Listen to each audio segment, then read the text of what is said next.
আসসালামু আলাইকুম। আমি একটি নতুন ভিডিও নিয়ে আসছি। যারা 2D অ্যানিমেশন শিখতে চাইতেছেন ফ্রি সফটওয়্যার দিয়ে, আমাদের অনেকগুলো সফটওয়্যার আছে যারা পেড করা লাগে, কিন্তু এটা একদম ফ্রি।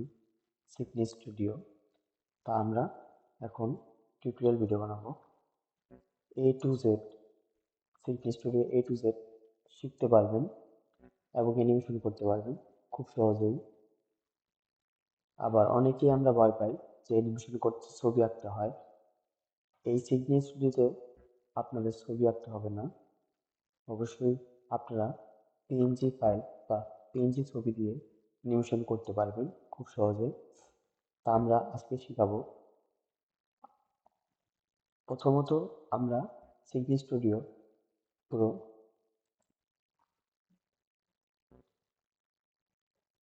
বেসিক জিনিসগুলো বা পরিচয় করিয়ে দিব কিছুটা, যাতে আপনারা নেক্সট ভিডিওতে কোনো সমস্যা যাতে না হয়। প্রথমত, যদি কেউ সিগনি স্টুডিও ডাউনলোড করে থাকেন তাহলে অবশ্যই এডিট ফাইলে ঢুকে পারফরম্যান্স অপশনে গিয়ে দেখে আসবেন ইন্টারফেসে যে আপনার ল্যাঙ্গুয়েজ ইংলিশ আছে কিনা। যদি থাকে, অবশ্যই আমারটা আছে, কারণ আমি আগেই করে নিয়েছিলাম। যদি আপনাদের এটা না থাকে তাহলে অবশ্যই করে নেবেন, তাহলে আপনাদের বুঝতে খুব সুবিধা হবে। এইখানে আমরা দেখতে পাচ্ছি অনেকগুলো টুলবার আছে। এটি আমাদের বেশিরভাগ প্রয়োজন নাই এই অ্যানিমেশনের জন্য। এখানে যদি আমরা ছবি আঁকি তাহলে এগুলা কাজে আসবে, তাছাড়া এগুলো তেমন বেশি কাজ নাই। তো আমরা এগুলো রাখি। এখানে আছে new, create document, open file, save, save as button, এমনকি save all open document, undo redo option. এই অপশনগুলো আমাদের বেশি কাজ নেই, কিন্তু পরে হয়তো বা কাজে আসবে। পরে আমরা এটা সম্বন্ধে ভালো করে জানাবো, ডিটেলস সম্বন্ধে।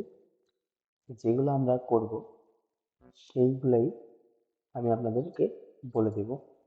এখানে ফাইল, যে ফাইল বা ডকুমেন্টটা আমরা খুললাম এখানে আছে সিগনি স্টুডিও, সিগনি অ্যানিমেশন 1। আর এই যে ফাইলটা দেখতেছেন এটা ট্রান্সফর্মের টুল। যে কোনো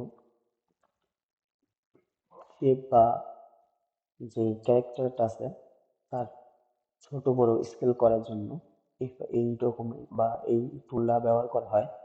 এখানে আমাদের আছে লেয়ার বা লেয়ার অপশন। আমাদের যে ডকুমেন্ট আছে তার প্রত্যেকটা লেয়ার বাই লেয়ার এখানে শো করবে। এখানে আরো কিছু নিচে অপশন আছে, যা লেয়ার যখন আমরা যে কোনো কিছু ক্রিয়েট করব তখন আমাদেরকে এটা দেখাবে। আর সেটা আছে আমাদের টাইম লাইন। টাইম লাইনই সব থেকে গুরুত্বপূর্ণ অ্যানিমেশনের জন্য। এই টাইম লাইন বক্স। আর এখানে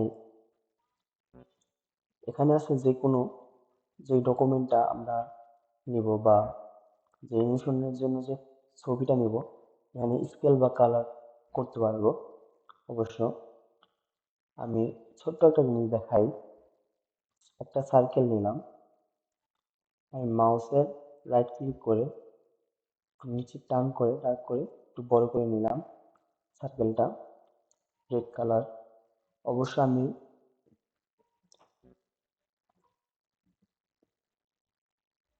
সার্কেলটা দেখেন, এখানে আমি স্কেল করতে পারবো বা যে স্কেল টুলটা আছে এখানে শো হয়ে গেছে আমাদের সার্কেলটার অপশন, যে সার্কেলটার নাম এবং ক্যাটাগরি।